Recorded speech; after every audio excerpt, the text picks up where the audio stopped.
প্রকাশ করতে পারছি না। আর দ্বিতীয় বিষয় হচ্ছে যে আমাদের নেতাকর্মীরাই আমাদের দল পরিচালনা করছে, আমাদের তৃণমূলের নেতাকর্মী যারা রয়েছে, ছাত্রলীগের কর্মী যারা রয়েছে, সাধারণ শিক্ষার্থী যারা রয়েছে, তারাই নিজেদের ঐক্যবদ্ধ করছে, সমস্ত ধরনের প্রতিকূল পরিস্থিতি মোকাবেলা করছে। আর আমরা বাংলাদেশ ছাত্রলীগ অবশ্যই আমরা কর্মকৌশলগত কারণে হয়তো আহ, আমাদের কর্মকাণ্ডের কিছুটা পরিবর্তন আসতে পারে, কিন্তু বাংলাদেশ ছাত্রলীগ সবসময় আমাদের সাধারণ শিক্ষার্থী, আমাদের অভ্যন্তরীণ কর্মকাণ্ড, সেটির ভিত্তিতে আমরা পরিচালনা করছি এবং প্রকাশ্যে আমাদের কর্মকাণ্ড চলমান রয়েছে। সেটির আলোকে আমাদের কর্মসূচি আগামীতে অব্যাহত থাকবে বলে মনে করি। জি। মানে আপনি আসলে খুব বিব্রত কিনা সেই প্রসঙ্গ বুঝলাম না, আপনি মনে হয় বিব্রত না? না, দেখুন, গোটা দেশই এখন একটি বিপর্যয়ের শিকার অবস্থার মধ্যে রয়েছে। আপনি স্বাভাবিক সাংগঠনিক কার্যক্রম পরিচালনা করার মতো বাস্তবতা বাংলাদেশে কিন্তু নেই। আপনি জানেন যে ইতিমধ্যেই আহ, এই অবৈধ, অগণতান্ত্রিক, অসাংবিধানিক সরকার এক ধরনের নিষেধাজ্ঞা আরোপ করেছে। যারা আহ, কর্মকাণ্ড পরিচালনা করছে তাদেরকে গ্রেপ্তারের আওতায় নিয়ে আসছে। এবং এই অবৈধ সরকারের প্রধান ডক্টর ইউনূসের কিশোর গ্যাং, তারা এক ধরনের গোটা দেশব্যাপী আহ, তারা এক ধরনের কর্মকাণ্ড পরিচালনা করছে, মানুষের জন্য জীবনহানিকর। হুম। ইতিমধ্যে অনেকে মৃত্যুবরণ করেছে। তো সার্বিক এই পারিপার্শ্বিক অবস্থা কিন্তু বিরাজ জি, করছে বাংলাদেশে। জি, এরকমই পারিপার্শ্বিক অবস্থা তখন আসলে বিএনপির মুখ থেকে আমরা শুনতাম। যাই হোক, যেই প্রসঙ্গে আসলে এই বক্তব্যটা আসলো, মানে হাসনাত সার্জিস এই বক্তব্যটা দিল যে গানের লাইন দেখা না দিলে বন্ধু কথা কেউ না, আপনাদের আহ, আওয়ামী লীগ মূল দলের একটি 10ই নভেম্বর নূর হোসেন দিবস উপলক্ষে ডাক দিয়েছিল জমায়েতের জিরো পয়েন্টে গুলিস্তানের। কিন্তু সেখানে আহ, আমরা খুব বেশি উল্লেখযোগ্য পরিমাণে আসলে ছাত্রলীগ আওয়ামী লীগের নেতাকর্মীদের জড়ো হতে দেখি নাই। এটাকে বলা হচ্ছে, অনেকে এভাবে বলছেন যে জিরো পয়েন্টে জিরো পারফরমেন্স দেখালো আওয়ামী লীগ। এরকমটি কেন হলো? তো প্রথম কথা হচ্ছে যে এই কর্মসূচি পালন করার জন্য ছাত্রলীগের অনেক নেতাকর্মী, বাংলাদেশ আওয়ামী লীগের বিভিন্ন নেতা কর্মী অংশগ্রহণ করার জন্য সেখানে গেছে, বিক্ষিপ্তভাবে মিছিল করেছে, নানা জায়গায় সমবেত হয়েছে। সবখানেই কিন্তু পুলিশ তল্লাশি ছিল, হুম। সবখানেই তারা ফোন চেক করেছে, মোবাইল চেক করেছে, আইন শৃঙ্খলা রক্ষাকারী বাহিনীকে তারা ব্যবহার করার চেষ্টা করেছে। এবং জোরপূর্বক একটি দেশে একটি গণতান্ত্রিক রাজনৈতিক দলের সমাবেশ করার যে হুম। অধিকার রয়েছে, সেটির আলোকে বাংলাদেশ আওয়ামী লীগ পূর্ব ঘোষিত কর্মসূচি ছিল, সেই জায়গাটি বেদখল করে তারা নিজেদের কর্মসূচি তারা বাস্তবায়ন করেছে। এবং আমরা মনে করি যে এটি আমাদের গণতন্ত্র পুনরুদ্ধারের যে আন্দোলন, হুম। সে আন্দোলনের একটি যাত্রা ছিল। সেখানে নেতাকর্মীরা প্রতিরোধ গড়ে তুলেছে বলে আমরা মনে করি। এবং গোটা বাংলাদেশের মানুষের সামনেই কিন্তু এই ফ্যাসিস্ট সরকারের মুখোশ উন্মোচিত হয়েছে। জি, আপনারা প্রতিরোধ গড়ে তুলেছেন বলছে, সেই প্রতিরোধের প্রসঙ্গে আসে। আপনি বলছিলেন যে কিভাবে আপনাদেরকে আটকানো হয়েছে, মোবাইল ফোন চেক করা হয়েছে। আপনাদের কি মনে পড়ে যে 2022-এর 10ই ডিসেম্বর বিএনপির একটা বড় সমাবেশ করার কথা ছিল এবং হয়েওছে, তার তখন ঠিক একই রকমভাবে পুলিশ এবং পুলিশের সাথে মিলে ছাত্রলীগের নেতাকর্মীরা তখন ঢাকায় আগত মানুষদের মোবাইল ফোন চেক করেছে। সবগুলো গণমাধ্যমে এই খবরগুলো আমরা দেখেছি। তখন ওইটা প্রশ্ন উঠেছে, ছাত্রলীগ কোন ম্যান্ডেটে বা কোন ক্ষমতা বলে সাধারণ মানুষের মোবাইল চেক করে? একই রকম বাস্তবতা এখন কি আপনাদের দিকে বুমেরাং হয়ে আসছে কিনা? বাংলাদেশ আওয়ামী লীগ সরকার পরিচালনা করার সময় বা আমাদের বিশ্ববিদ্যালয় ক্যাম্পাসগুলোতে অভ্যন্তরে ছাত্র রাজনীতি হোক বা সার্বিকভাবে জাতীয় রাজনীতির পরিমণ্ডল হোক, সবখানেই তো সমাবেশ করা যায়নি এ ধরনের রেকর্ড খুব আছে বলে আমি মনে করি না। সমাবেশ সবাই করতে পেরেছে। আমাদের বাংলাদেশের বিদ্যমান রাজনৈতিক বাস্তবতায় অপ্রীতিকর ঘটনা ঘটেছে, অনাকাঙ্ক্ষিত ঘটনা ঘটেছে, কিন্তু সবাই যার যার মতামত প্রকাশ করেছে, সংগঠিত হয়েছে। বিএনপি রাজনৈতিক দল হিসেবে তাদের মতামত তুলে ধরেছে। বিশ্ববিদ্যালয় ক্যাম্পাসগুলোতে ছাত্র সংগঠনগুলো তাদের ক্রিয়াশীল ভূমিকা আহ, পালন করেছে। সংসদীয় রাজনীতি, রাজপথের রাজনীতি দুটোই তো চলমান ছিল। আর আজকে কি সেই বাস্তবতা রয়েছে যেখানে এক ধরনের সমাবেশ করার সুযোগ, তাদের মতামত প্রকাশ করার সুযোগ, কিংবা এই ফ্যাসিস্ট সরকারের বয়ানের বাইরে গিয়ে নিজস্ব মতামত বলার সুযোগ, সেই বাস্তবতা তো বাংলাদেশে নেই, বরং দুটোর মধ্যে আকাশ পাতাল ফারাক বলে আমি মনে করি। আপনি মনে করছেন আকাশ পাতাল ফারাক, কিন্তু যারা সেই সময় আসলে সেটা ফেস করেছে তারা আসলে আকাশ পাতাল মনে করছেন কিনা এটা হয়তো আমি তাদেরকে জিজ্ঞাসা করব কখনো। আম, আপনি বলছিলেন যে আসলে প্রতিরোধ গড়ে তুলেছে, আমি বলছিলাম যে এবং আমি না, এবং সবগুলো গণমাধ্যম আপনি যদি দেখেন যে খুব বেশি উপস্থিতি দেখার মতো হয়নি। হ্যাঁ, সেখানে আওয়ামী লীগ বা ছাত্রলীগ যারা নেতাকর্মী সন্দেহ করা হয়েছে বা আওয়ামী লীগের যারা ছিল তাদেরকে নানান রকম মারধরের শিকার হতে হয়েছে, সেটি আমরা দেখেছি। কিন্তু এই যে আপনারা ডাক দিয়ে নেতাদের কেউ নাই, শুধু কর্মীদের উপর ভর করে নেতারা মানে সব পালিয়ে থাকলেন, এই বিষয়টা কর্মীদের কাছে বিষয়টা কেমন? কর্মীরাই যুগে যুগে ছাত্রলীগকে আওয়ামী লীগকে নেতৃত্ব দিয়েছে। এবং আপনি যেটি বলছেন যেটি এক ধরনের সাংগঠনিক শূন্যতা কিনা, কিংবা রাজনৈতিক যে স্ট্রাকচার রয়েছে সেটির প্রত্যাশিত রিফ্লেকশন ঘটছে কিনা, দেখুন 5 আগস্ট পরবর্তী বাস্তবতায় তো আমাদের বাংলাদেশে আমি যেটি বলছিলাম যে সাংবিধানিক অধিকার হোক, মৌলিক মানবাধিকার হোক, নিজের জীবন নিয়ে চলার বাস্তবতা হোক, সেটি কিন্তু নেই। তো স্বাভাবিকভাবেই ধাপে ধাপে একটি রাজনৈতিক দল একটি অগণতান্ত্রিক ফ্যাসিস্ট সরকারের বিরুদ্ধে আন্দোলন গড়ে তোলে। তা আমরা প্রথম ধাপগুলো অতিক্রম করছি।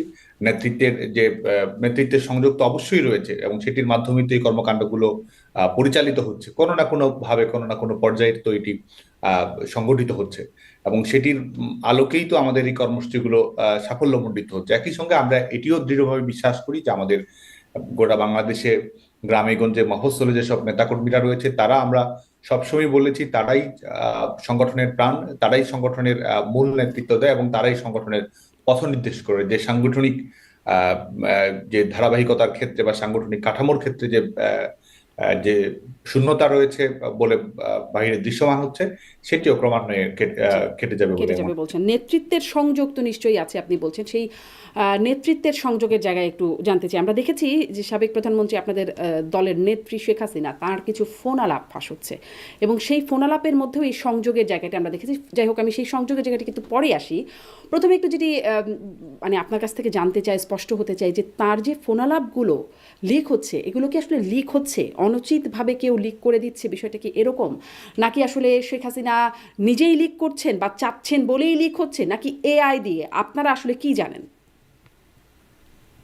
দেখুন, এটি তো এক একটি ক্ষেত্রে এক এক রকম কেস, এবং আমরা কিন্তু ইতিমধ্যেই দেখেছি, বিশেষ করে আর্টিফিশিয়াল ইন্টেলিজেন্স ব্যবহার করে কোন ধরনের অডিও রেকর্ড তারা তৈরি করবে।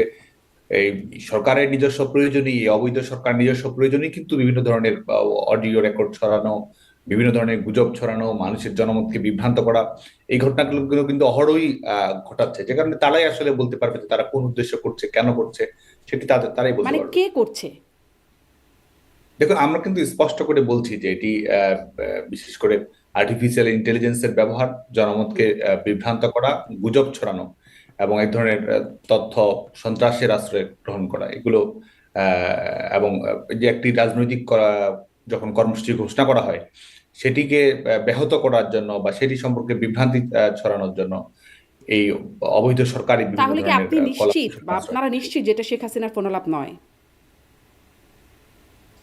দেখুন, আমি কিন্তু বলছি যে সাংগঠনিক ভাবে যেগুলো ব্যবহার করা হচ্ছে দলের বিরুদ্ধে, দলের কর্মসূচির বিরুদ্ধে, এবং জনমতকে বিভ্রান্ত করার জন্য, সেগুলো অবশ্যই এই সরকারের কলাকৌশলের কারণে করা হচ্ছে। মানে হ্যাঁ, সেগুলো এই সরকারের কলা কৌশলের কারণে, কিন্তু আমি এটা বুঝতে পারছি না। যেমন সবশেষ যে ফোনালাপটির বিষয়ে ব্যাপক আলোচনা হলো, যে সেই ফোনালাপে শোনা যাচ্ছে শেখ হাসিনা অপর প্রান্তে থাকা কাউকে নির্দেশ দিচ্ছেন যে 10ই নভেম্বরের এই সমাবেশের বিষয়, সেখানে জমায়েত হতে হবে, তার বা বঙ্গবন্ধুর ছবি নাই, সেখানে ট্রাম্পের ছবি নিয়ে জমায়েত হতে বলা হচ্ছে। এবং আমরা আসলে কার্যত সেরকমটার চেষ্টা দেখেছি, এরকম অনেকে গ্রেপ্তারও করা হয়েছে। এগুলো কি আসলে ভুল বার্তা আসছে, বা এগুলো সরকারের কৌশল? এটা শেখ হাসিনার ফোনালাপ না? এটি নিয়ে কিন্তু ইতিমধ্যে একটি ব্যাখ্যা দেওয়া হয়েছে বাংলাদেশ আওয়ামী লীগের অফিসিয়াল পেজ থেকে। এটি নিয়ে ইতিমধ্যেই ব্যাখ্যা দেওয়া হয়েছে। এটি যে বিভ্রান্ত, এটি যে আচ্ছা, গুজব ছড়ানোর জন্য, এটি কিন্তু ইতিমধ্যেই ব্যাখ্যা দেওয়া হয়েছে। আচ্ছা, এটা বিভ্রান্ত, এটা গুজব ছড়ানো। আপনার বক্তব্য থেকে এটা স্পষ্ট হচ্ছে যে আপনারা তাই মনে করছেন। আপনার কাছে একটু এটি জানতে চাই যে আপনি এটি কি বলবেন যে আপনি এখন কোথায় আছেন? এটি আমি শুরুতেই বলেছি যে এখানে নিরাপত্তাজনিত বাস্তবতা আমাদের, সেটির কারণে এটি প্রকাশ্যে বলার সুযোগ নেই। আচ্ছা, আপনি বলতে চাচ্ছেন না। এরকমটা বলা হয়েছে যে মানে 5ই আগস্টের পরে বা 5ই আগস্টের ওই সময়টাতে আপনি আসলে সিলেট সীমান্ত দিয়ে বোরকা পরে পালিয়ে গেছেন, বোরকা সাদ্দাম বলেও অনেকে বলছে। এই বিষয়টি থেকে আপনি কোনো প্রতিক্রিয়া দিবেন? না, এটি সঠিক নয়। এই বিষয়টা ঠিক না বলে বলছেন। আহ, আহ, এই এই আন্দোলনের মানে মানুষের মনে, যে দেশে থাকা নেতাকর্মীদের মধ্যে এই প্রশ্নটি খুব জাগে যে যখন আপনারা আসলে নেতারা সবাই, যেটা আমি একটুখানি প্রশ্নের ধাঁচে আগের বারেও বলছিলাম, আপনারা নেতারা, শীর্ষ নেতারা সবাই দেশ ছেড়ে চলে গেলেন নিজেদের নিরাপত্তার স্বার্থে। এখনও বলছে নিরাপত্তার স্বার্থে কোথায় আছে সেটা বলবেন না। আপনাদের কর্মীরা যে দেশে আছে তাদের জন্য কি আপনারা মানে সেই অনুভবটা করেন? আপনাদের নেত্রী সাবেক প্রধানমন্ত্রী শেখ হাসিনা, তিনি তার ছোট বোনকে নিয়ে শুধুমাত্র চলে গেলেন। তার যারা শেখ পরিবারের যারা, তারাও সবাই দেশের বাইরে নানান রকমভাবে চলে গেছেন বলে আমরা জেনেছি। এটা কি আপনারা অনুভব করেন যে নেতাকর্মীরা, তাদেরকে এখন বলা হচ্ছে এতিম লীগ? না, দেখুন, আমাদের যে ভয়াবহ পরিস্থিতি তৈরি করা হয়েছিল, যে ধরনের ষড়যন্ত্রমূলক পরিবেশ তৈরি করা হয়েছিল, বঙ্গবন্ধুর কন্যা দেশরত্ন শেখ হাসিনা তো জীবন বিপন্নেরই শিকার হয়েছিল। দেশরত্ন শেখ হাসিনা বেঁচে আছেন বলেই তো বাংলাদেশের মানুষ এখন অবরুদ্ধ গণতন্ত্রকে মুক্ত করার স্বপ্ন দেখছে, কুক্ষিগত গণতন্ত্রকে মুক্ত করার স্বপ্ন দেখছে। একজনের সাংবিধানিক ধারাবাহিকতা, আইনের শাসন যেন সুপ্রতিষ্ঠিত হয়, সেই লক্ষ্যে বাংলাদেশের মানুষ যে স্বপ্ন দেখছে, বাংলাদেশের মানুষ যে এই অবৈধ সরকারের সমস্ত ধরনের নির্যাতন নিষ্পেষণের বিরুদ্ধে সুদৃঢ় ঐক্য গড়ে তোলার কথা ভাবছে, প্রতিবাদ প্রতিরোধে ইস্পাত দৃঢ়ভাবে সংগ্রামীকে এগিয়ে নেওয়ার কথা ভাবছে, এটি তো সম্ভব হয়েছে একমাত্র দেশরত্ন শেখ হাসিনার জীবন বেঁচে যাওয়ার কারণে। আচ্ছা, আপনি তাই বলছেন। কিন্তু আপনারা কি এই বিশ্লেষণটা করেছেন যে আপনাদেরকে আসলে পালাতে কেন হলো? আপনাদের কাছে ছিল, আপনারা ছাত্রলীগের একটা বিশাল বাহিনী ছিল, আপনারাই বলেছেন যে আপনারা ফু দিলে 5 মিনিটও দাঁড়াতে পারবেন না আন্দোলনকারীরা। আপনারা বলছেন যে এটা শেষ দেখে ছাড়বেন। আপনাদের ওবায়দুল কাদেরের তখন বক্তব্য আমরা শুনেছি, তিনি বলেছেন যে এই আন্দোলন দমনের ছাত্রলীগই যথেষ্ট। তারপরে আসলে কি হলো? কেন আপনারা যথেষ্ট হলেন না? আপনারা তো হলেনই না, পুলিশ, আইন শৃঙ্খলা বাহিনী, সেনাবাহিনী সবই ছিল, আপনাদের বিরাট বাহিনী ছিল, তারপরেও কেন আপনারা আসলে সফল হলেন না? প্রথম কথা হচ্ছে যে এই আন্দোলনটি একটি ইস্যু ভিত্তিক আন্দোলন ছিল, যে যে বিষয়ে আমরা সবসময় কথা বলেছি, কোটা ইস্যু, যেখানে শিক্ষার্থীরা কোটা সংস্কার, কোটা সমস্যার সমাধান চেয়েছে, এবং যেই সমস্যার সমাধান আসলে আওয়ামী লীগ সরকারের 2018 সালে সরকারের প্রজ্ঞাপনের মাধ্যমে নিশ্চিত করেছিল, কোটা ব্যবস্থা বিলুপ্তির মাধ্যমে। পরবর্তীতে এটি একটা আইনগত প্রক্রিয়া, একটি উচ্চ আদালতের একটি রায়, বিশেষ করে রিটের প্রেক্ষিতে উচ্চ আদালত এক ধরনের নির্দেশনা দেয় এবং সরকারের প্রজ্ঞাপনকে বাতিল বলে ঘোষণা করে। সেই প্রেক্ষিতে সরকার পক্ষই কিন্তু আন্দোলনকারীদের সঙ্গেই ছিল, সরকার পক্ষে আদালতে লড়েছে। বাংলাদেশ ছাত্রলীগের সাংগঠনিক অবস্থান সেটি হচ্ছে যে আমরা সুস্পষ্ট হয়ে বলেছি, কোটা সংস্কারের দাবিতে আমরা ঐক্যবদ্ধ ছিলাম, কোটা সংস্কারের দাবিতে আমরা মিছিল করেছি, মিটিং করেছি। কোটা সংস্কার ইস্যুকে কেন্দ্র করে বাংলাদেশের সংশ্লিষ্ট সকল মন্ত্রণালয়ের কাছে আমরা বক্তব্য তুলে ধরেছি, সেটা আইন মন্ত্রণালয় হোক, জনপ্রশাসন মন্ত্রণালয় হোক, সেটা অ্যাটর্নি জেনারেলের অফিস হোক।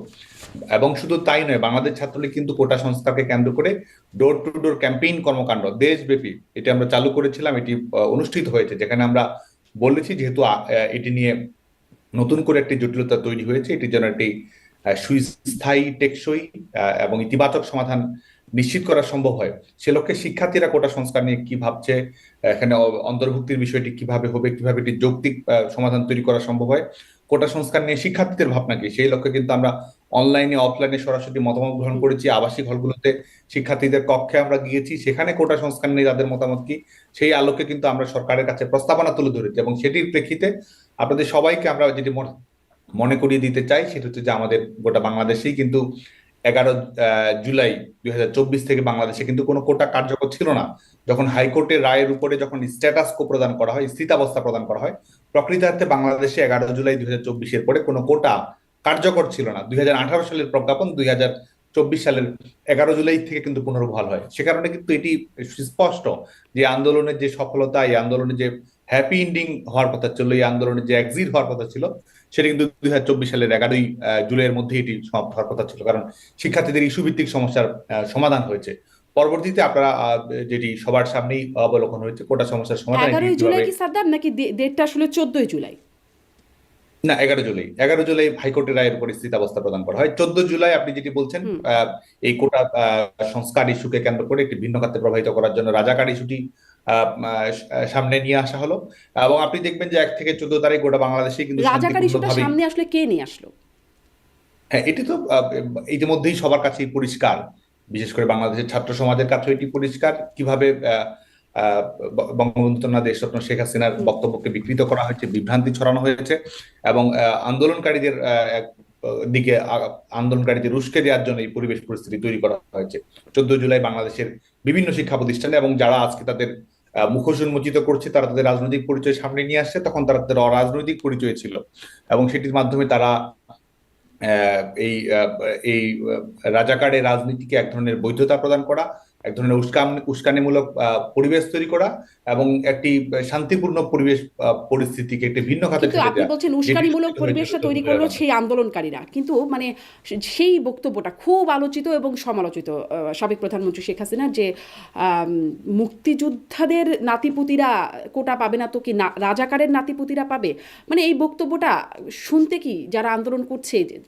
তারা, তাদের জন্য কি এটা সুখকর, একটা সুন্দর কোনো দেখুন, এই বক্তব্য? বক্তব্যের কোথায় আন্দোলনকারীদের রাজাকার বলা হয়েছে? প্রথম কথা হচ্ছে, এই বক্তব্যের কোথাও কোনো ব্যাখ্যাতে এটি বলার সুযোগ নেই যে এই ব্যাখ্যাতে যে অভিযোগটি নিয়ে আসা হয়েছে বা যে বিষয়টিকে কেন্দ্র করে গোটা বাংলাদেশে একটি ভিন্নতর পরিবেশ তৈরি ছাত্ররা তো করার চেষ্টা বলেও করা। নাই যে রাজাকারের নাতিপুতিদের কোটা দিতে হবে, তাহলে এই বক্তব্যটা না না, প্রধানমন্ত্রী, তৎকালীন এখানে দেখুন, প্রধানমন্ত্রী এখানে কেন বললেন?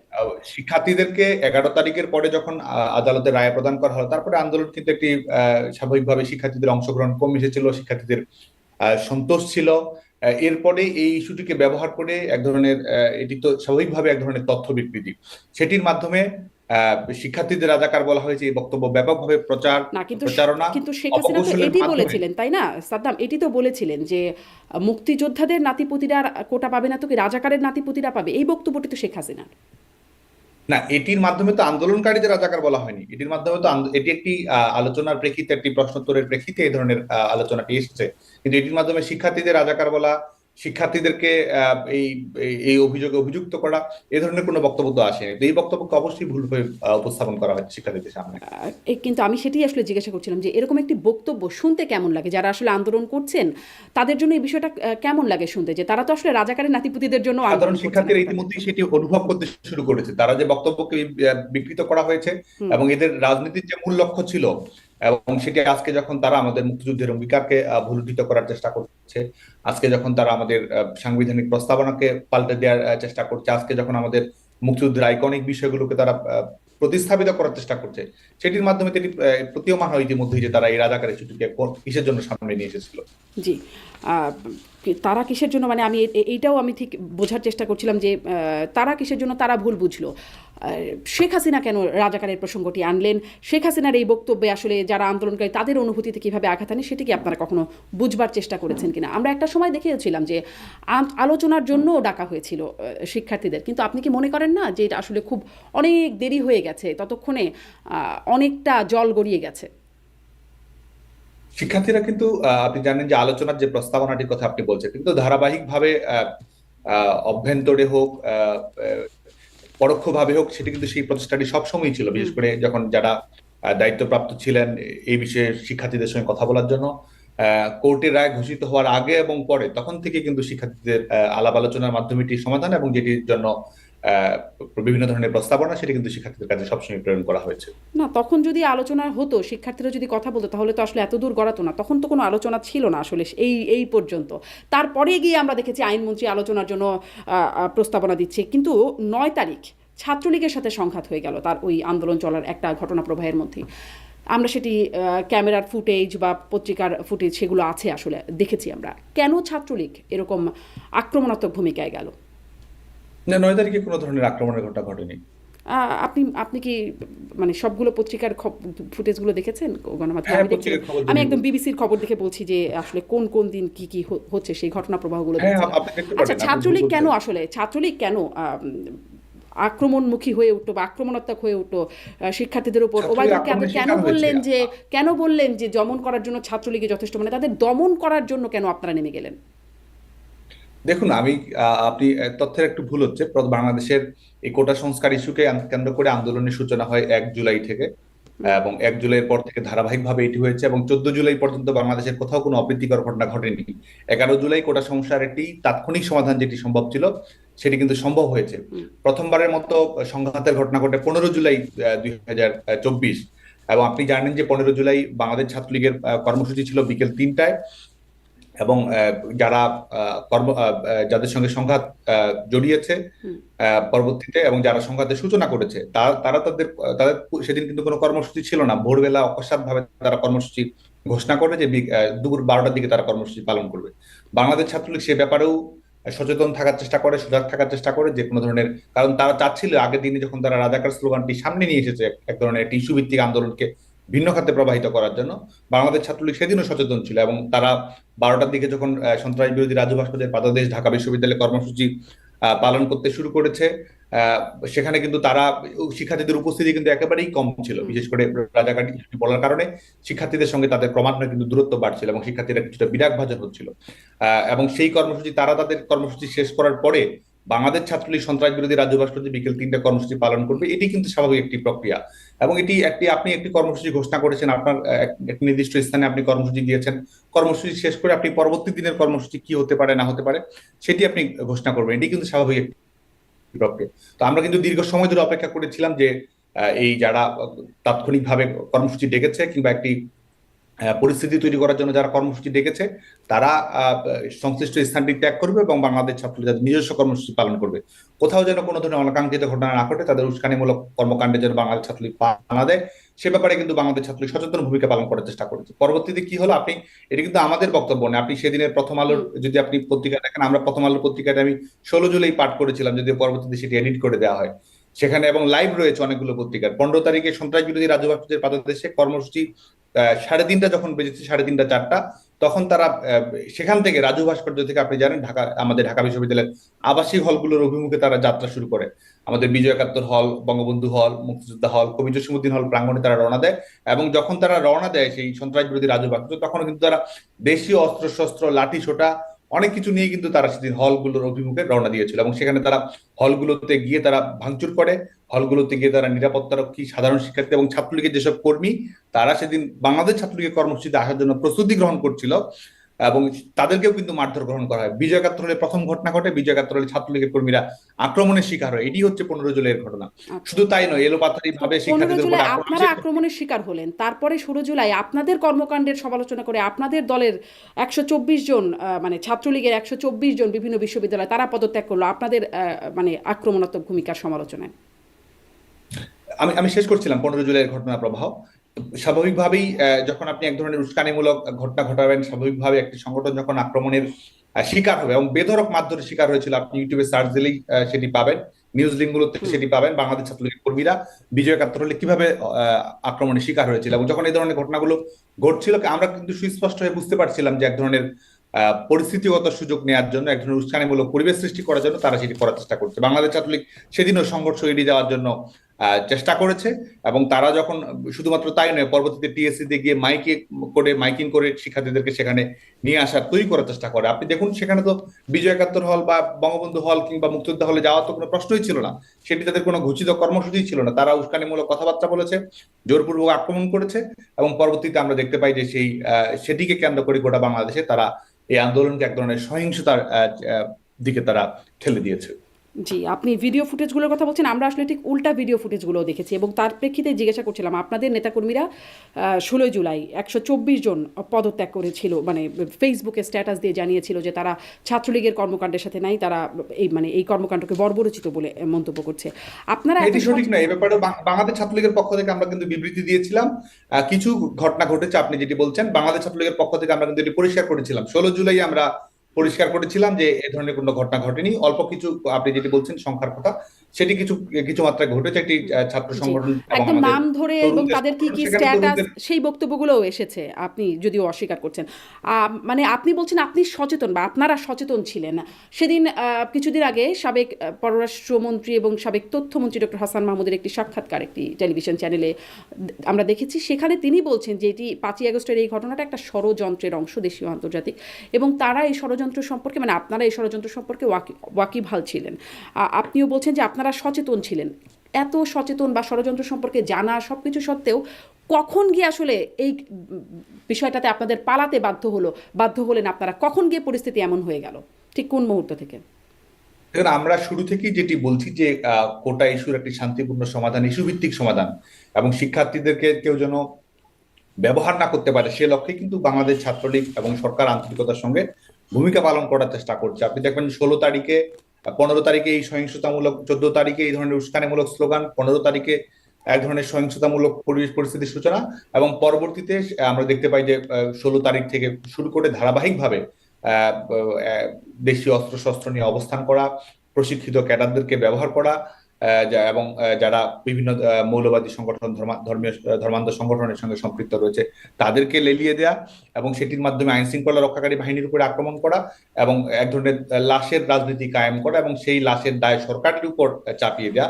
এইভাবে যখন ধারাবাহিকভাবে পরিস্থিতির অবনতি ঘটানো হয়েছে এবং পরিস্থিতি অবনতি ঘটানোর মাধ্যমে যে সরকার উৎখাতের দিকে হুম। নিয়ে যাওয়া হয়েছে, যেটি আমরা শুরু থেকেই বলছিলাম যে এই আন্দোলন যৌক্তিক, কিন্তু এই আন্দোলনকে রাজনৈতিকভাবে ব্যবহার করার চেষ্টা হচ্ছে, সেটির ফলাফলিত আমরা পরবর্তীতে দেখতে পেয়েছি। এবং এটির পেছনে যে ষড়যন্ত্রমূলক যে বিষয়গুলো ছিল, সেটি তো আজকে যাদের গায়ের হাতে রক্তের দাগ লেগে রয়েছে, যারা সরকার পরিচালনা করছে, তারাই তো বলছে। আজকে যারা এই আন্দোলনের সমন্বয়ক, তারাই তো প্রকাশ্যে বলছে যে পুলিশ হত্যা না করলে কিংবা আক্রমণাত্মক না হলে, সহিংস না হলে এই আন্দোলন সফল হতো না। তারাই তো বলছে তারা সহিংসতার ঘটনা তো ঘটিয়েছেই, একই সঙ্গে তারা সশস্ত্র একটি অভ্যুত্থানের তারা প্রস্তুতিও গ্রহণ করছিল। এটি তো আজকে যারা আহ, সরকার গঠন করেছে অবৈধভাবে, তারাই বলছে, এটি তাদেরই বক্তব্য। জি, কিন্তু এবং এটিকে তারপরেও কেন্দ্র করে যে আপনারা কি ষড়যন্ত্রের হ্যাঁ, বিষয়গুলো ছিল, জি, পরবর্তীতে আমরা দেখতে পাই যে 18 জুলাই থেকে যখন বেসরকারি বিশ্ববিদ্যালয়গুলোতে আন্দোলনে সূচিত হয়, আজকে কিন্তু যারা আন্দোলনের সংগঠক তারা বলছে সেখানে কিভাবে আহ,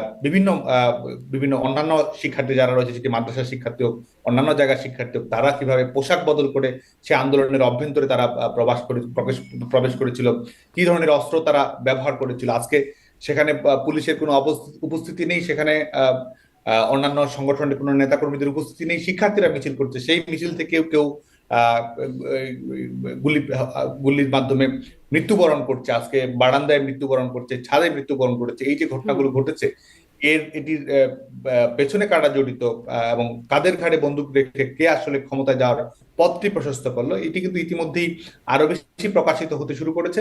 ষড়যন্ত্রের অবয়বটি সম্পর্কে বাংলাদেশের মানুষ ইতিমধ্যেই সচেতন হয়েছে এবং আমরা মনে করি যে যত সময় যাবে এটির জি। পেছনে যে প্রেক্ষাপট রয়েছে, যেটিকে এই অবৈধ সরকারের প্রধান মেটিকুলাসলি ডিজাইনড বলেছেন, এবং এই লাশগুলো আসলে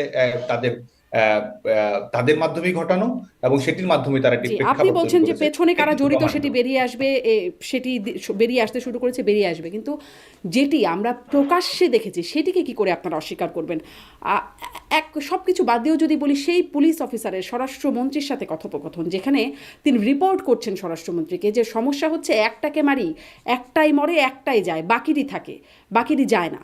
মানে এই যে বক্তব্য, এবং স্বরাষ্ট্রমন্ত্রী সেটি শুনছেন, বাকি পুলিশ অফিসাররা তাকে পরিবেষ্টিত করে আছে, এই বিষয়গুলোকে আপনারা, এই যেটি প্রকাশ্য হয়েছে সেটিকে আপনারা কি করে অস্বীকার করবেন?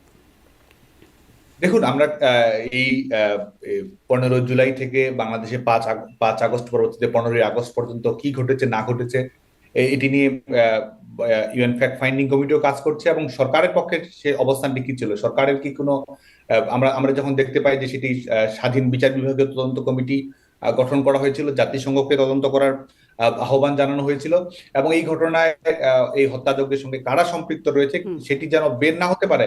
আজ কিন্তু সেই লক্ষ্যে কিন্তু যারা এই ক্ষমতাসীন হয়েছে পেছনের দরজা দিয়ে, তারা কিন্তু সেই চেষ্টাই করছে। আওয়ামী লীগ সরকার আহ, এই এটির সঙ্গে যারা সম্পৃক্ত রয়েছে, এটির এই ঘটনাগুলো যারা ঘটিয়েছে, এটির কর্মপরিকল্পনা যারা তৈরি করেছে, এটি যারা মঞ্চস্থ করেছে, সেই তথ্যগুলোর ব্যাপারে আওয়ামী লীগ সরকার কিন্তু আন্তরিকতার সঙ্গে ভূমিকা পালন করছিল এবং এইটা এটি কি অবশ্যই আন্তরিকতার সাথে ভূমিকা বের পালন হয়ে। করার মানে একটা নমুনা, সাদ্দাম? যেটি আমি বলছিলাম, ঠিক যেই উক্তিটির কথা বলছিলাম পুলিশ অফিসারের, এবং স্বরাষ্ট্রমন্ত্রীর কাছে রিপোর্ট করছেন, স্বরাষ্ট্রমন্ত্রী নিশ্চয়ই সরকারের বাইরে কেউ না, তিনি ওই সময়ের মানে অন্যতম প্রধান একজন ব্যক্তি সরকারের, তার কাছে যে রিপোর্টটি যাচ্ছে, নিশ্চয়ই প্রধানমন্ত্রীও সেটি সম্পর্কে ওয়াকিবহাল না হবার তো কোনো কারণ নেই।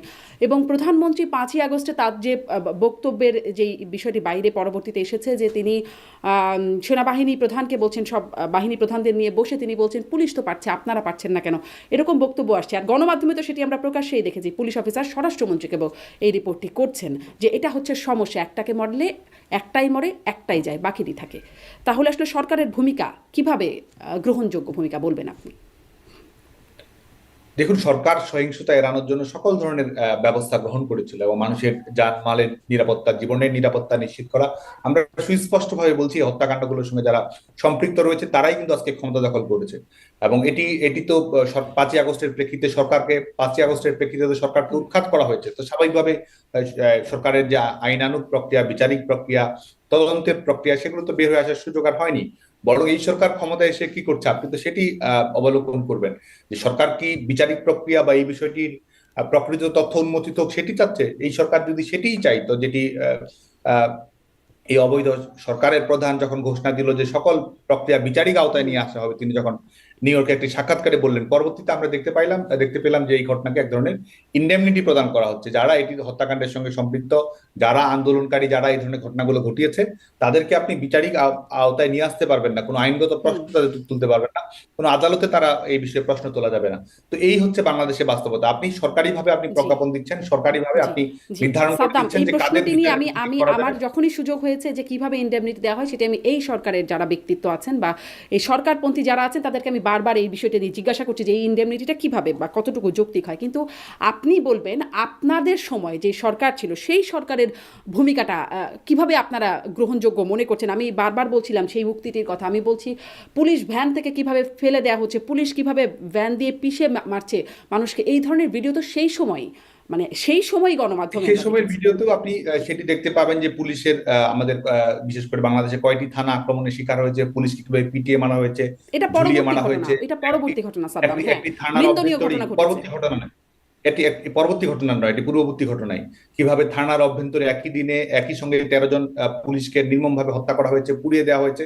গোটা বাংলাদেশ ব্যাপী কিন্তু এই ধ্বংসযজ্ঞ কায়েম হয়েছে। এবং শুধু তাই নয়, আপনি দেখবেন যে 5 আগস্ট পরবর্তী সময়ে আদালত বিশেষ হুম কারাগার থেকে যেভাবে সন্ত্রাসীদেরকে মুক্তি দেওয়া হয়েছে, আন্ডারওয়ার্ল্ডের যারা মাফিয়া, যারা শীর্ষ সন্ত্রাসী, যারা বিভিন্ন অপরাধে অভিযুক্ত, বিভিন্ন অপরাধে যারা দণ্ডপ্রাপ্ত, তাদেরকে কিভাবে 5 আগস্টের পরবর্তী পর্যায়ে তাদেরকে মুক্তি দেওয়া হয়েছে, বিভিন্ন জঙ্গিবাদী সংগঠনগুলোর সঙ্গে যারা সম্পৃক্ত ছিল তাদেরকে কিভাবে মুক্তি দেওয়া হয়েছে, এটা তো 5 আগস্টের পরবর্তী প্রেক্ষাপট। জি তো সাদ্দাম, দুটো এগুলো তো মেলালে 5 আগস্টের পরবর্তী প্রেক্ষাপট, এগুলো নিয়ে অনেক আলোচনা আছে, সমালোচনাও আছে, নিন্দাও আছে।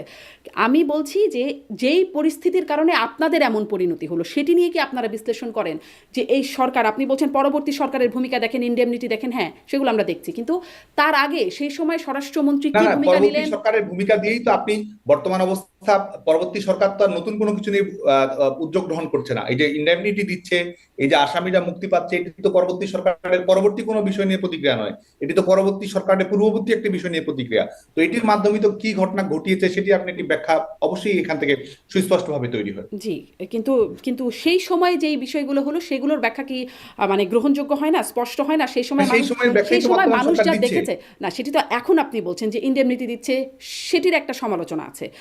কিন্তু সেই সময় যা দেখেছে, যা সেটি দেখে আসলে সমালোচনা আপনি ইন্ডেমনিটি বলছেন কেন দেওয়া ষড়যন্ত্র। হচ্ছে, ইন্ডেমনিটি কেন দেওয়া হচ্ছে, তারা অভিযুক্ত, এটি প্রমাণিত, তারা এ গণ কারণে তো অভ্যুত্থানের ইন্ডেমনিটি ফলে দেওয়া সেই হচ্ছে। সরকারটা এসেছে, গণ অভ্যুত্থানের ফলে সেই সরকারটা এসেছে, অতএব গণ অভ্যুত্থানের পক্ষে যারা আছে তাদেরকে তারা ইন্ডেমনিটি দিচ্ছে, এরকম একটা ব্যাখ্যা তাদের আছে।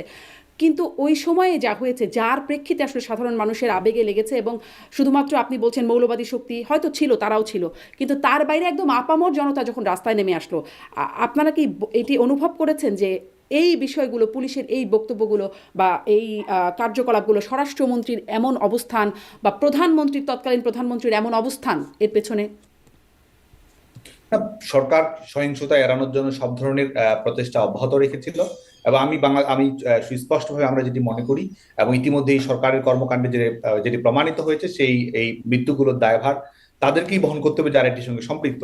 এবং এটি তো এই সরকার তো ডিক্লারেশনের মাধ্যমে সেটি প্রমাণ করছে, সরকার তো অপরাধীদের মুক্তি দেওয়ার মাধ্যমে সেটি হুম প্রমাণ করছে। এবং অনেক আন্দোলনকারী যারা পুলিশকে নির্মমভাবে হত্যাযজ্ঞের সঙ্গে যারা সম্পৃক্ত ছিল, তারা আজকে কোন সংগঠনের সঙ্গে সম্পৃক্ত, এই ধরনের অনেকগুলো প্রমাণ কিন্তু ইতিমধ্যেই সামনে এসেছে। এবং কতজন মানুষ মৃত্যুর শিকার হয়েছে, হত্যার শিকার হয়েছে, এবং এটির সঙ্গে কারা সম্পৃক্ত ছিল, এই পুরো প্রেক্ষাপটটি কিন্তু ইতিমধ্যেই পরিষ্কার হতে শুরু করেছে।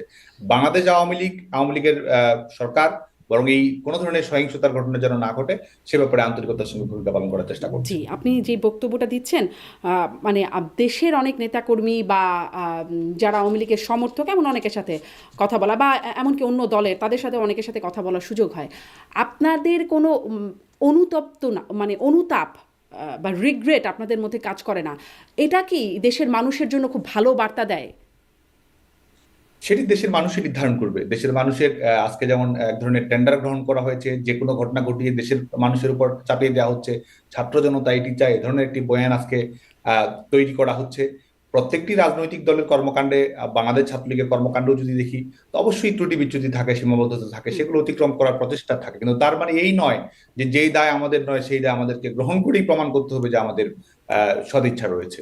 জি, মানে এই দায়টি আপনারা সেটি আসলে প্রশ্ন করছিলাম। আপনি অনেক কিছু বলছেন কিন্তু সেই দায়টি আপনারা এড়াবেন কি করে? এই সরকারের উপর দায় দিচ্ছেন, দিলেন আপনারা সেই দায়টা। কিন্তু আপনাদের যেই দায়টি, আপনাদের সময় পুলিশ যেই ভূমিকা নিল, যেই বক্তব্যগুলো আসলো, যেই ভিডিওগুলো দেখলাম, সেগুলোর দায় আসলে আপনারা কিভাবে এড়াবেন? এই যে দায় এড়াচ্ছেন, এটি আসলে আপনাদের নেতাকর্মীদের মধ্যেও খুব ভালো ভাইব দিচ্ছে কিনা? দেখুন, দায়ের আমি কিন্তু সুস্পষ্ট হয়ে বলছি, দায় এই যে ঘটনাগুলো ঘটেছে হুম। সেগুলোর মুখোমুখি হওয়ার জন্যই কিন্তু বিচার বিভাগীয় তদন্ত কমিটি গঠন করা হয়েছিল। সেগুলোর জন্যই কিন্তু আপনি জানেন যে জাতিসংঘকে তদন্ত করার আহ্বান জানানো হয়েছিল। তো স্বাভাবিক একটি আইনানুগ প্রক্রিয়ার মধ্যেই ছিল, সরকারের দায় ছিল বলেই তো সেগুলো একটি আইনানুগ প্রক্রিয়ার মধ্য দিয়ে তারা নিয়ে যাওয়ার চেষ্টা করেছে, প্রকৃত অপরাধীদের খুঁজে বের করে আইনানুগ প্রক্রিয়ায় নিয়ে আসার চেষ্টা করেছে। সরকারই তো সেই প্রচেষ্টাটি হুম। করেছে, বরং সেই জি।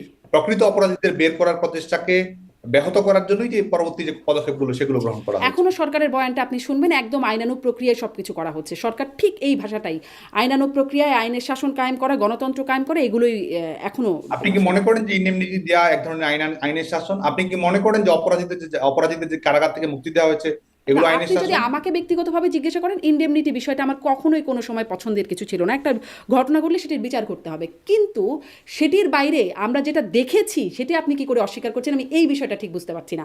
যে সব দায় এই সরকারকে নিতে হবে, লাশের দায় সেই, কিন্তু আপনাদের সময় যেই বিষয়গুলো চোখের সামনে মানুষ দেখলো, শুনলো, সেই বিষয়টা আপনারা কিভাবে আসলে দায় এড়িয়ে যাচ্ছেন? এই যে দায় এড়িয়ে যাচ্ছেন, এই জন্য আপনাদের। আমি কিন্তু বলেছি দায় সরকার গ্রহণ করেছে কিনা, দায় সরকার গ্রহণ করেছে না সেটি স্বাধীন বিচার বিভাগীয় তদন্ত কমিটি, সেটি আনুষঙ্গিক অন্যান্য তদন্ত, সেটির মাধ্যমে কিন্তু ধারাবাহিকতা রক্ষা করা হয়েছে। দায় কারা এড়িয়েছে? দায় তারা এড়িয়েছে যারা হত্যাকাণ্ডের সঙ্গে সম্পৃক্ত এবং যারা আজকে সরকারি বিভিন্ন ধরনের রক্ষা কবচ দিচ্ছে যে হত্যাকারীদের যারা যেন কোনো ধরনের বিচারিক প্রক্রিয়ার আওতায় নিয়ে আসা না হয়। আপনাদের আম, সেটি বলছে যে গণ অভ্যুত্থানের পক্ষে যারা আছে তাদের বিচারের পক্ষে না, কিন্তু পুলিশ যাদেরকে মারলো, যেই ভিডিওগুলো আমরা দেখলাম, তাদের তো জন্য তো আর দায় মুক্তি হয় নাই। সেই বিচারগুলোর কথা আমি আপনার কাছে জিজ্ঞাসা করছিলাম। যাই হোক, আপনি বলছেন এটি এই সরকারের দায়। আপনাদেরকে নিষিদ্ধ ঘোষণা করেছে, মানে বাংলাদেশ ছাত্রলীগকে একটা নিষিদ্ধ সংগঠন হিসেবে ঘোষণা করেছে।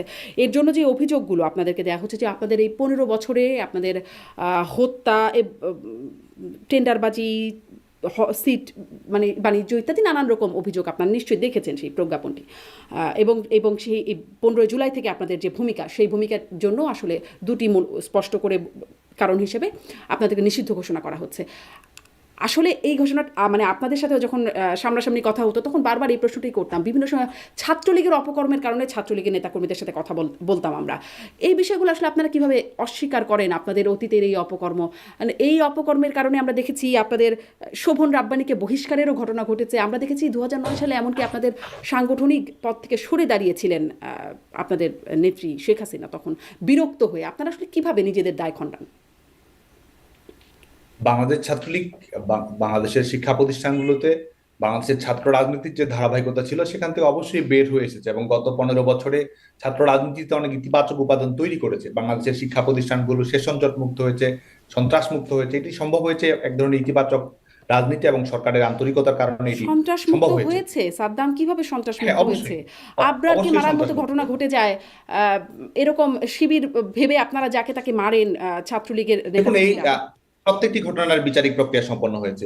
আবরারের হত্যাকাণ্ডের সঙ্গে যারা সম্পৃক্ত ছিল তারা সবাই হুম। আজকে কারাগারে এসেছে, রায় হয়েছে। বিশ্বজিৎ হুম। হত্যাকাণ্ডের সঙ্গে যারা সম্পৃক্ত ছিল তারা কারাগারে রয়েছে, তারা বিচারিক প্রক্রিয়ার আওতায় এসেছে। এখন এই ধরনের ঘটনা আজকে মার্কিন যুক্তরাষ্ট্রের স্কুলগুলোতেও তো বিভিন্ন সময় অনাকাঙ্ক্ষিত ঘটনা ঘটে, জি। শুটিং, ম্যাস কিলিং এর ঘটনা ঘটে, শুটিং এর ঘটনা ঘটে। হুম। তো এটি তো এক ধরনের ক্রিমিনাল অফেন্স, তো সামাজিক অনেক সময় সমাজে বিচ্ছিন্ন ভাবে হোক বা এক ধরনের একটি প্রবণতা হিসেবে না, হোক সেটি তো ঘটেই থাকে। সাদ্দাম, এটি তো কিন্তু খুব এটির সঙ্গে ছাত্র বিচ্ছিন্ন ঘটনা রাজনীতির, না। আমি কেন বলছি এটি বিচ্ছিন্ন ঘটনা না, কারণ এটি একদম না আমি ছাত্রলীগের যেটি ট্রেন্ড। বলছি, আমি আমি একটু একটি প্রশ্নটা করব। ফৌজদারি আচ্ছা, অপরাধ, আমি শেষ করুন, আপনাকে শেষ বলি, করুন। একটি জি। ফৌজদারি অপরাধ ঘটেছে, একটি ফৌজদারি অপরাধ ঘটেছে। সেই ফৌজদারি অপরাধের ব্যাপারে সংগঠনের ভূমিকা কি? সংগঠন কি সেটিকে এন্ডোর্স করেছে? সংগঠন কি সেটিকে কোনো ধরনের প্রোটেকশন দেওয়ার চেষ্টা করেছে, না কোনো সাংগঠনিক সিদ্ধান্তে কোনো সন্ত্রাসের ঘটনা ঘটেছে? এই বিষয়টি দেখতে হবে। তো যে আপনি যে উদাহরণটি টেনে নিয়ে আপনি বলছেন এবং সেটির মাধ্যমে ছাত্র রাজনীতির বা ছাত্রলীগের সার্বিক একটি মানদণ্ড তৈরি করার চেষ্টা করছেন, তাহলে তো এই গোটা পৃথিবীতে যে ঘটনাগুলো ঘটে সেটির দায় তো কোনো না কোনো রাজনৈতিক দলকে কোনো না কোনো ভাবে গ্রহণ করতে হয়। এত আমরা মোটা যেটি দাগে, বলছি, হ্যাঁ, সাদ্দাম, এত মোটা দাগে হ্যাঁ, বলবার কি সুযোগ আছে? আপনি বলছেন এগুলো বিচ্ছিন্ন ঘটনা এবং প্রত্যেকটি ঘটনায় বিচারের আওতায় আনা হচ্ছে। হ্যাঁ, আমরা দেখেছি আসলে এই বিশ্বজিৎ হত্যাকাণ্ডের বিচারের মুখোমুখি হয়েছে, বা আবরার হত্যাকাণ্ডের সেটিকেও বিচারের মুখোমুখি করা হয়েছে, কিন্তু বিচ্ছিন্ন ঘটনা আমরা কিভাবে বলবো? কারণ আপনারা বলছেন আপনি কি সংগঠন হিসাবে, হ্যাঁ, সংগঠন হিসেবে আমরা দেখেছি ছাত্রলীগ স্লোগান দেয়, একটা একটা শিবির শিবির ধরো, ধৈরা ধৈরা জবাই করো, এটা ছাত্রলীগ স্লোগান দিয়েছে। এবং বিশ্বজিৎ হত্যাকাণ্ডের ঘটনা ঘটলো, তখনও শিবির সন্দেহে মারা হলো। আবরার হত্যাকাণ্ডের ঘটনা ঘটলো, তখনও শিবির সন্দেহে মারা হলো। এরকম ছাত্রলীগের নেতাকর্মীরা বিভিন্ন সময় যারা মারা যাচ্ছে তাদের খবরগুলো আসছে, বিচার হচ্ছে। এরকম অনেক খবর আমরা দেখতে পাই যে ছাত্রলীগের নেতাকর্মীরা শিবির সন্দেহে ছাত্রদেরকে পেটাচ্ছে। যারা ছাত্র আছে তাদের কাছ থেকেও এই ঘটনা আমরা শুনতে পাই। মানে এটা তো কোনো বিচ্ছিন্ন বিষয় না। শিবির মানে মারতে হবে, এরকম একটা দায়িত্ব তো আপনাদের মধ্যে কোনোভাবে অর্পিত হয়ে গেছিল কিনা? সেই দায়িত্ব আমরা কখনো গ্রহণ করিনি। সেটি তো আইন শৃঙ্খলা, কেউ কোনো ক্রিমিনাল অফেন্সের সঙ্গে সম্পৃক্ত হলে সেটা আইন শৃঙ্খলা রক্ষাকারী বাহিনী দেখার বিষয়, বিশ্ববিদ্যালয় প্রশাসন রয়েছে, তারা দেখবে। আপনি যে উদাহরণগুলো বলছেন এই ধরনের হত্যাকাণ্ডগুলো ঘটেছে, সেগুলো বিচারিক প্রক্রিয়ার আওতায় এসেছে। বাংলাদেশের ছাত্র রাজনীতির বাস্তবতা বাংলাদেশে কি ছিল সেই বিষয়টিও কিন্তু বিবেচনা করার প্রয়োজন রয়েছে। আজকে ছেলে মেয়েদের লেখাপড়া শেষ করতে 4 বছরের জায়গায় 8 বছর লাগতো। শিক্ষা প্রতিষ্ঠানগুলোতে যখন তখন অনির্দিষ্টকালে ছুটির ঘন্টা নেমে আসতো। শিক্ষা প্রতিষ্ঠান যতটা না শিক্ষাঙ্গন ছিল, তার চেয়ে অনেক বেশি রণাঙ্গন ছিল। এই ছিল বাংলাদেশের বিশ্ববিদ্যালয়গুলোর বাস্তবতা। 15 বছরে ছাত্র রাজনীতিতে একেবারে স্থায়ী সমাধান ঘটে গেছে সেটি কিন্তু আমরা বলছি না। আমরা আমাদের যেসব অনাকাঙ্ক্ষিত ঘটনা ঘটেছে ছাত্র রাজনীতির পরিবেশ নিয়ে, আমাদের যে ধরনের অভাব, অভিযোগ, অভিমান রয়েছে, সেগুলো তো রয়েছেই। সেগুলো অতিক্রম করার সুযোগ সবসময় থাকে। সেই চ্যালেঞ্জ ছাত্র সংগঠন সবসময় গ্রহণ করে। কিন্তু মোটা দাগে যদি আমরা বলি, সবসময় বাংলাদেশ ছাত্রলীগ শিক্ষার্থীদের, বিশেষ করে ক্যাম্পাসের একাডেমিক এনভায়রনমেন্টে যেন সুন্দর থাকে, ছাত্র রাজনীতি যেন পজিটিভ কাজের একটি কম্পিটিশনে পরিণত হয়, শিক্ষার্থীদের এক ধরনের পাওয়ার পলিটিক্সের জায়গায় পলিসি পলিটিক্সের যেন চর্চা হয়, শিক্ষার্থীরা যেন ইতিবাচক ছাত্র রাজনীতির সুযোগ সুবিধার মধ্য দিয়ে থাকে, ছাত্র সংসদ নির্বাচন কে কেন্দ্র করে হোক, আনুষঙ্গিক সামাজিক সাংস্কৃতিক কর্মকাণ্ডের মধ্য দিয়ে হোক, স্পোর্টস অ্যাক্টিভিটিজের মাধ্যমে হোক, বিতর্ক সামাজিক সাহিত্য সাংস্কৃতিক কর্মকাণ্ডের মধ্য দিয়ে হোক, বাংলাদেশ ছাত্রলীগ সেই লক্ষ্যে কিন্তু কর্মকাণ্ড পরিচালনা করার চেষ্টা জি, করেছে। শিবির বিষয়ে আপনাদের আসলে এমন বিষয়টি মোটেই এমন না যে আমি খুব সেই বিষয়ে সিম্প্যাথাইজড হয়ে প্রশ্নটি করছি, কিন্তু শিবির বিষয়ে আপনাদের আহ, আপনাদের নীতি কি ছিল? দেখুন, এই সংগঠনটি, যে সংগঠনটির আপনি কথা বলছেন, এটি তো যুদ্ধাপরাধের দায়ে সম্পৃক্ত, মানবতা বিরোধী অপরাধের দায়ে সম্পৃক্ত। মুক্তিযুদ্ধ চলাকালীন সময় তাদের ভূমিকা, এটি তো অবশ্যই বাংলাদেশের নতুন প্রজন্মের সামনে নতুন করে বলার কিছু না। এবং শুধু তাই নয়, আমাদের স্বাধীনতা পরবর্তী সময়েও সন্ত্রাসবাদী কর্মকাণ্ড পরিচালনা করা, মৌলবাদী কর্মকাণ্ড পরিচালনা করা, ধর্মান্ধ কর্মকাণ্ড পরিচালনা করা, প্রতিক্রিয়াশীল কর্মকাণ্ড পরিচালনা করা, এবং এই সংগঠনের ঘোষিত লক্ষ্যই তো আমরা যে ধরনের সাংবিধানিক অঙ্গীকার চাই, একটি রাজনৈতিক বিরোধ, রাজনৈতিক প্রতিযোগিতা, সেটা তো থাকবেই। এই সংগঠনের ঘোষিত অঙ্গীকার, এই সংগঠনের ঘোষিত অঙ্গীকারকে আমাদের যে সাংবিধানিক অঙ্গীকার, একটি উদার গণতান্ত্রিক ধর্মনিরপেক্ষ মানবিক মূল্যবোধ সম্পন্ন রাষ্ট্র প্রতিষ্ঠা করা, বা সাংবিধানিক কাঠামোকে অক্ষুণ্ণ রেখে রাজনৈতিক কর্মকাণ্ড পরিচালনা করা, না এই সংগঠনের লক্ষ্য হচ্ছে সংগঠনকে খোল নলচে বদলে দিয়ে তাদের যে ধর্মান্ধ রাজনীতি রয়েছে সেটি পুনঃস্থাপিত করা। তো এই বৃহত্তর পরিপ্রেক্ষিত থেকে, এবং যেহেতু বাংলাদেশের স্বাধীনতার বিরোধিতার সঙ্গে তাদের সরাসরি সম্পৃক্ততা রয়েছে, আমাদের এই স্বাধীনতা আন্দোলনের সময় তাদের যে যে ধরনের সশস্ত্র কর্মকাণ্ড বাংলাদেশের জনগণের বিরুদ্ধে, সে ব্যাপারে সুস্পষ্ট তথ্য প্রমাণ সবকিছুই রয়েছে। হুম। স্বাভাবিকভাবেই এই এখন যে ইসলামী ছাত্র ছেলেগুলো আসলে শিবিরের ছাত্র যে শিবির করে, বা বাস্তবতাটি, আপনি যখন সেই বাস্তবতাটি হচ্ছে বাংলাদেশের জন্য শুভকর আপনি নয়। যখন বিশ্ববিদ্যালয়ে ছিলেন, তখন যারা ছাত্র শিবির করে তারা তো আসলে স্বাধীনতা যুদ্ধের সময় তাদের কোনো ভূমিকা ছিল না। তাদেরকে নিধন করা বা তাদেরকে অত্যাচার করা, নির্যাতন করা, এটি কেন আপনাদের একটা মোটো ছিল? না, আমি আপনার কাছে সুস্পষ্ট হয়ে বললাম, যেটি প্রশ্নই আসে না। এই যেটি বলছি সেটা হচ্ছে রাজনৈতিক প্রতিরোধের বিষয়। যেটি বলছি সেটি হচ্ছে যে রাজনৈতিক প্রতিবাদের বিষয়, যে বাংলাদেশের এই হচ্ছে বাস্তবতা, বা বাংলাদেশের সমাজের জন্য এটি মঙ্গলজনক কিনা, কিংবা আমাদের সংবিধান আইন কানুন অনুযায়ী এটি হচ্ছে কিনা, এটি প্রতিক্রিয়াশীল সংগঠনগুলোর ব্যাপারে রাষ্ট্রীয় যেসব নীতি কানুন রয়েছে সেটি প্রতিফলিত হবে কিনা, সেটি তো তার বিষয়। কিন্তু বাংলাদেশ ছাত্রলীগ তো তার নিজস্ব কর্মকাণ্ড নিয়ে, ক্যাম্পাসে প্রগতিশীল ছাত্র রাজনীতি নিয়ে, সেটির মধ্যেই সীমাবদ্ধ সেটির মধ্যেই তাদের কর্মকাণ্ডের আয়তনিক বিষয়টি সীমাবদ্ধতা রেখেছে। এখানে যারা সন্ত্রাসবাদী সংগঠন, মৌলবাদী সংগঠনগুলো যারা সম্পৃক্ত রয়েছে, তারা তো অবশ্যই রাষ্ট্রীয় আইনের আওতায় আসবে।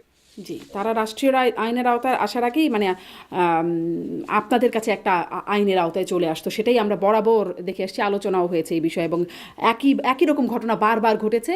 তারপরে যেগুলোর মারা গেছে সেগুলো বিচারের আওতায় আসতে আমরা দেখেছি। আর সাদ্দাম, আপনি বলেছেন যে মানে আপনার বক্তব্যে যে একদিন যাবে, 2 দিন যাবে, 3 দিন যাবে, 4 দিন যাবে, 5 দিন যাবে, ছাত্রলীগ থাকবে, সব কিছু মনে রাখা হবে। এই মনে রেখে আপনাদের আসলে তারপরে কি মনে রেখে আপনারা কি করছেন, কি পরিকল্পনায় আছেন?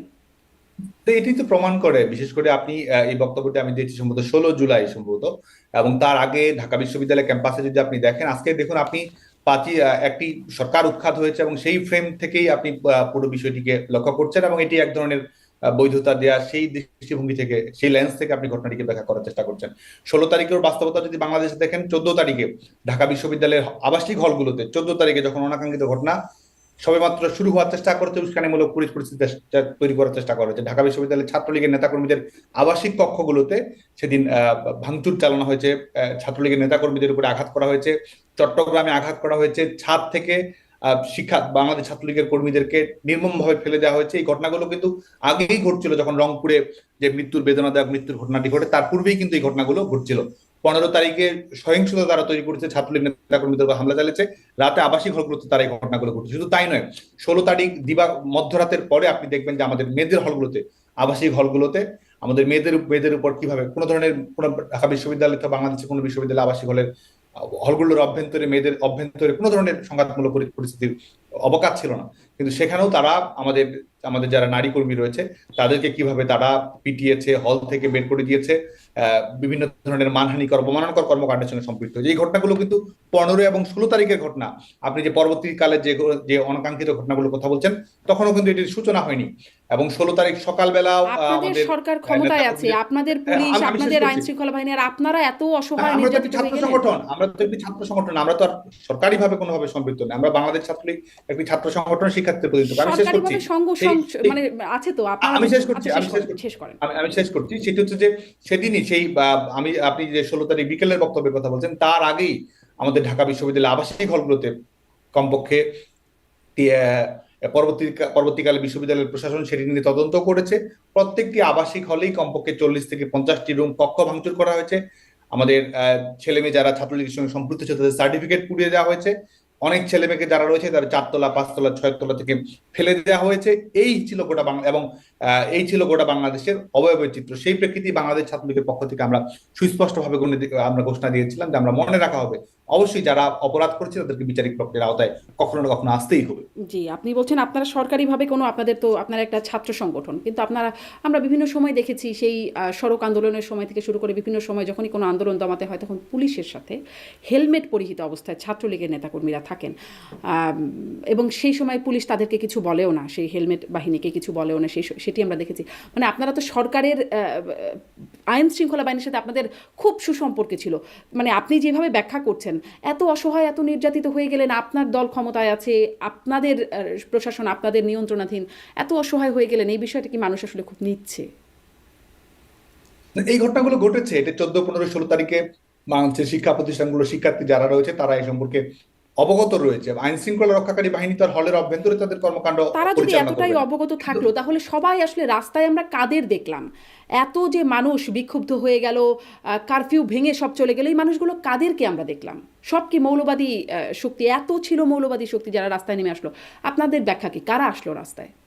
আমরা স্পষ্ট হয়ে বলছি, সেটি মৌলবাদী অপশক্তি যারা রয়েছে তারা তো এটির সঙ্গে সম্পৃক্ত ছিলই, তারা এটির সঙ্গে ওতপ্রোতভাবে জড়িত হয়েছে, ম্যাটিকুলাসলি ডিজাইনের সঙ্গে তারা অংশ হিসেবেই তারা কাজ করেছে, বিভিন্ন প্রতিক্রিয়াশীল চক্র তারা জড়িত হয়েছে, এটি তো আমরা বলছি। একই সঙ্গে এটিকে রাজনৈতিকভাবে ব্যবহার যারা করেছে, সেই তাদের শিক্ষার্থীদের শান্তিপূর্ণ আন্দোলনকে অশান্ত করার জন্য বিভিন্ন রাজনৈতিক দল তো এটির সঙ্গে পরবর্তীতে সম্পৃক্ত হয়েছে, যারা আজকে ছড়ি ঘোরানোর চেষ্টা করছে। তো সার্বিকভাবে যেটিকে রাজপথে যারা নেমে এসেছে, সাধারণ মানুষের অংশগ্রহণের চেয়ে সবচেয়ে বড় বিষয় হচ্ছে যে সাধারণ মানুষ কিংবা সাধারণ শিক্ষার্থীদেরকে যারা ব্যবহার করছে, তাদের যে বিভিন্ন প্রশিক্ষিত ক্যাডার রয়েছে, কর্মী বাহিনী রয়েছে, তাদের উপস্থিতি কিন্তু এই পরিস্থিতিটি তৈরি করেছে। এবং যখন তারা আইন শৃঙ্খলা রক্ষাকারী বাহিনীর মুখোমুখি হয়েছে, তারা যখন সহিংসতামূলক পরিস্থিতি তৈরি করেছে, এবং সেটির প্রেক্ষিতে পরবর্তীতে যখন কারফিউ প্রদান করা হলো, পরবর্তীতে আবার 29 জুলাই বা 30 জুলাইতে যখন দ্বিতীয় দফায় একটি চূড়ান্ত সমাধান কিংবা আনুষঙ্গিক সমস্ত প্রক্রিয়া অবলম্বন করার পরেও যখন এটিকে যখন মানুষের মৃত্যু আপনি নিশ্চিত করছেন সুনিপুণভাবে, যখন আপনি কৌশলের আশ্রয় গ্রহণ করে লাশের উপর ভর করে মানুষের আবেগকে ব্যবহার করার চেষ্টা করছেন, মানুষকে বিভ্রান্ত করার ক্যাপাসিটি যখন আপনার হাতে থাকছে, রিমোট কন্ট্রোলটি যখন আপনার হাতে থাকছে, তখন সেটিকে আপনি সরকারের উপর চড়াও হওয়ার কৌশল আপনাদের হাত থেকে, সেভাবেই কিন্তু এই ঘটনাটি ঘটানো হয়েছে। রিমোট কন্ট্রোলটা তো পুরোপুরি আপনাদের হাতে ছিল, সেখান থেকে আসলে রিমোট কন্ট্রোল অন্যদের হাতে চলে গেল কেন? নাকি আসলে এই বিষয়টি আপনারা না বললেও বিষয়টি এরকমই যে এতটাই মানুষ বিরক্ত বা এতটাই মানুষের নাভিশ্বাস উঠে গিয়েছিল যে সাধারণ মানুষকে তারা ব্যবহার করতে পেরেছে। আপনি বলছেন তারা ব্যবহার করেছে, আমি ওই জন্য বললাম সাধারণ মানুষকে তারা কেন ব্যবহৃত হলো সাধারণ মানুষ?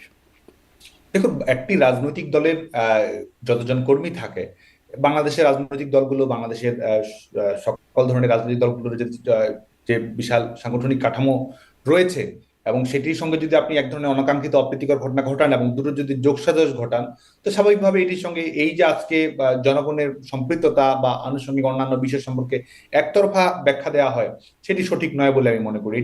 এটি মূলত একটি রাজনৈতিক পৃষ্ঠপোষকতা অবশ্যই ছিল, এবং একই একই সঙ্গে দেশি বিদেশি ষড়যন্ত্র ছিল।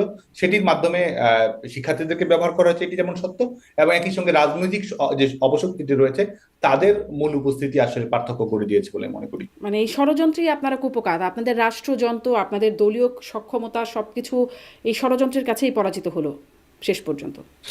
রাজনৈতিক ঘটনা প্রবাহে অবশ্যই আপনার বিভিন্ন ধরনের ঘটনা ঘটে, এবং অবশ্যই সহিংসতার বিষয়টিকে এড়ানো বা একটি সরকারের প্রায়োরিটি কি থাকে, একটি সংগঠনের প্রায়োরিটি কি থাকে, সেটাও কিন্তু বিবেচ্য একটি বিষয় বলে আমরা মনে করি। এবং রাজনৈতিক ইতিহাস তো আর এই 3 মাসের ক্যালেন্ডারেই সীমাবদ্ধ থাকবে না, অবশ্যই এটির সঙ্গে সঙ্গে আরো বেশি উন্মোচিত হবে।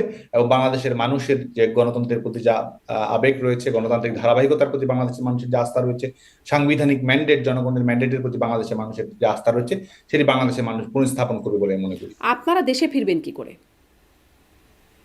দেখুন, আমার অবস্থানই তো আপনি অবগত নন।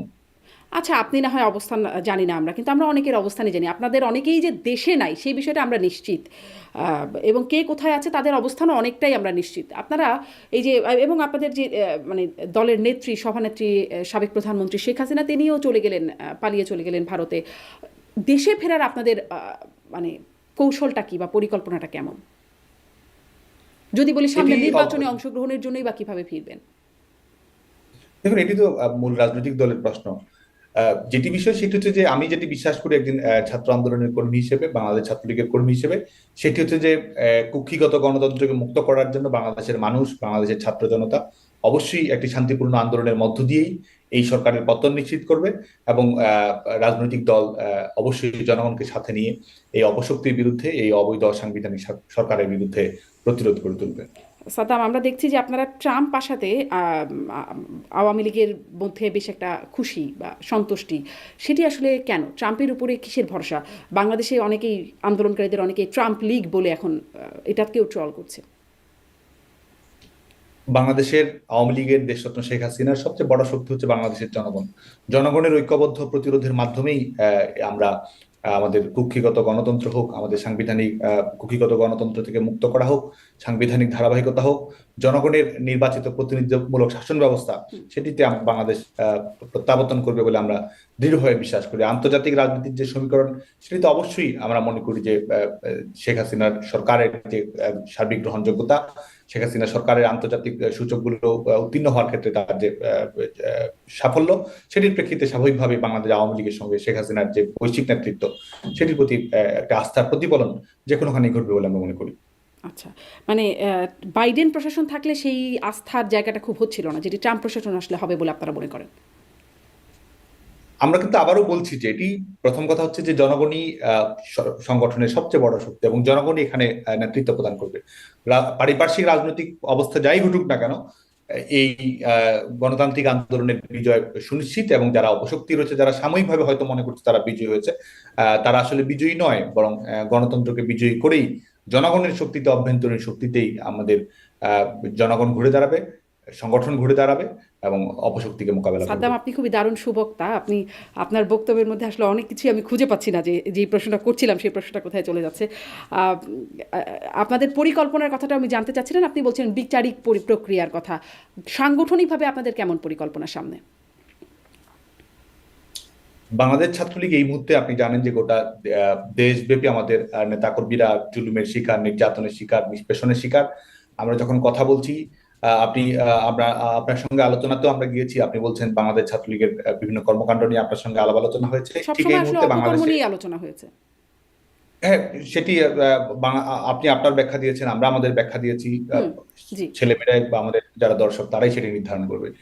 এবং এই মুহূর্তে বাংলাদেশে কিন্তু কয়েক লক্ষ শিক্ষার্থী রয়েছে যারা তাদের পরীক্ষা কার্যক্রমে শিক্ষা কার্যক্রমে অংশগ্রহণ করতে পারছে না, শুধুমাত্র একটি নির্দিষ্ট দলের কর্মী হওয়ার কারণে, সমর্থক হওয়ার কারণে, কিংবা দূরতম ভাবে সম্পৃক্ত সেটি হওয়ার কারণেই কিন্তু আজকে আজকে অনেকে স্বাভাবিক শিক্ষা কার্যক্রম পরিচালনা করতে পারছে না। বাংলাদেশের মেডিকেল কলেজগুলোতে শুধুমাত্র ছাত্রলীগের কর্মী হওয়ার কারণে কিংবা শুধুমাত্র নির্দিষ্ট মত প্রকাশ কারণে আজকে হয়তো তারা 4-5 বছর 6 বছর লেখাপড়া শেষ করেছে, সেখান থেকে তাদের সার্টিফিকেট বাতিল করা হচ্ছে, তাদেরকে 5 বছর 10 বছর বিভিন্ন মেয়াদে তারা শাস্তি প্রদান করা হচ্ছে।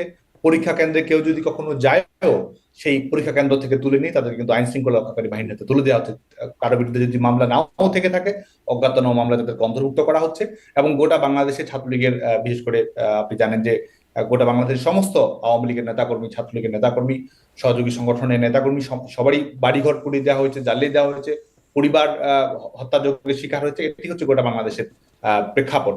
তো আমরা মনে করি যে এই মুহূর্তে আমাদের সামনে সবচেয়ে বড় যেটি প্রায়োরিটি, সবচেয়ে বড় যেটি চ্যালেঞ্জ, সেটি হচ্ছে যে আমাদের এই গণতান্ত্রিক সংগ্রাম। আমরা মনে করি যে এই অগণতান্ত্রিক অপশক্তি যেটি আমাদেরকে জবরদখল করে রেখেছে, গোটা বাংলাদেশকে কুক্ষিগত করে রেখেছে, আমরা মনে করি যে গোটা বাংলাদেশে আজকে এক ধরনের জল্লাদের উল্লাস মঞ্চে পরিণত হয়েছে, একটি মৃত্যু উপত্যকায় পরিণত হয়েছে বাংলাদেশ। এবং জনগণের, আপনি একটি সরকার গঠন করবেন, জনগণ আপনাকে ম্যান্ডেট প্রদান করবে, সেটির আলোকে আপনি সরকার গঠন করবেন, সরকারের জবাবদিহিতা থাকবে।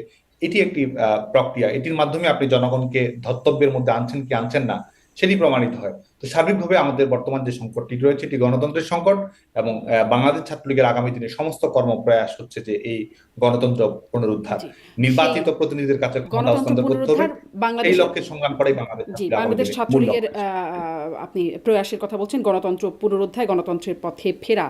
প্রকাশ্য রাজনীতিতে আপনি ফিরতে গেলে আপনার কি মনে হয় ইরাকের সাদ্দাম হোসেনের মতো কোনো পরিণতি, বর্তমান যে প্রেক্ষাপটের কথা আপনি উল্লেখ করছিলেন, সেরকম কোনো আশঙ্কা কি আপনি নিজে মনে কখনো করেন? মানে দেখুন, বাংলাদেশের আমরা সাদ্দাম কিন্তু হোসেন। বলছি যে আমরা এই সরকারের যে নিষেধাজ্ঞা, যারা সংবিধান গ্রহণ নিজেরাই মানে না, তারা যখন আইনের দোহাই দেয়, সেটি আমাদের কাছে হাস্যকর মনে হয়। তারা, যারা বাংলাদেশে প্রতিক্রিয়াশীল উগ্রবাদী সংগঠনগুলো, তারা তাদের নিষেধাজ্ঞার আওতায় বাইরে নিয়ে এসেছে।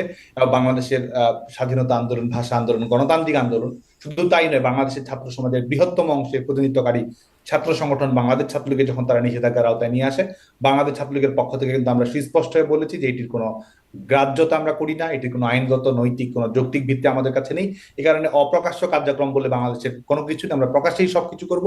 আমরা বাংলাদেশ এই অবৈধ সরকারের এই নিষেধাজ্ঞাকে আমরা থোড়াই কেয়ার করি, এবং বাংলাদেশ ছাত্রলীগ আগামী দিনে সুসংগঠিত হয়ে জি, কিন্তু পরিবর্তিত থোড়াই কেয়ার করেও তো আসলে পরিস্থিতি। দাঁড়াতে পারছেন না আপনারা, এইটা তো বাস্তবতা। মানে থোড়াই কেয়ার কেয়ার না করেই বা কি হচ্ছে, কেয়ার তো করতেই হচ্ছে। বাংলাদেশ ছাত্রলীগ অবশ্যই কর্মসূচি পালন করছে। আজকেও মিছিল হয়েছে, এই 10 নভেম্বরও বাংলাদেশ ছাত্রলীগ কর্মীরা সমবেত হয়েছে। জোর জুলুম, তারা জুলুমের শিকার হয়েছে, নির্যাতনের শিকার হয়েছে, বিভিন্ন ধরনের যে পরিপ্রেক্ষিত ইতিমধ্যে আমরা বর্ণনা করেছি, এ ধরনের ঘটনাগুলো শিকার হয়েছে। কিন্তু তারপরও বাংলাদেশ ছাত্রলীগ রুখে দাঁড়িয়েছে এবং একটি রাজনৈতিক দলের কর্মকাণ্ড ধাপে ধাপে উত্তীর্ণ হয়। বাংলাদেশ ছাত্রলীগ অবশ্যই তাদের কাঙ্ক্ষিত লক্ষ্যে জি, সফল জি। হবে। অনেক ধন্যবাদ সাদ্দাম হোসেন। আপনি অনেকগুলো অভিযোগ করছিলেন বর্তমান সরকারের বিরুদ্ধে। সেই অভিযোগগুলো নিয়ে হয়তো সরকারের যারা আছেন তাদের সাথে যখন কথা বলার সুযোগ হয় সেইগুলো নিয়ে কথা বলবো। এরকম ভুরি ভুরি অভিযোগ আওয়ামী লীগ সরকারের আমলে আপনি নিশ্চয়ই শুনেছেন আছে, সংবিধান আইনের ব্যত্যয় ঘটানো। সেই বিষয়গুলো নিয়ে আপনারা আসলে কখনো মানে আমি সেটাও একটু আগে জিজ্ঞাসা করছিলাম, আপনারা কখনো অনুতপ্ত কিনা? আপনারা কি মানে দেশবাসীর কাছে কোথাও কোনো জায়গায় ভুল হয়েছে ক্ষমা চাইছেন, এরকম কোনো জায়গায় গিয়ে পৌঁছাবেন কিনা?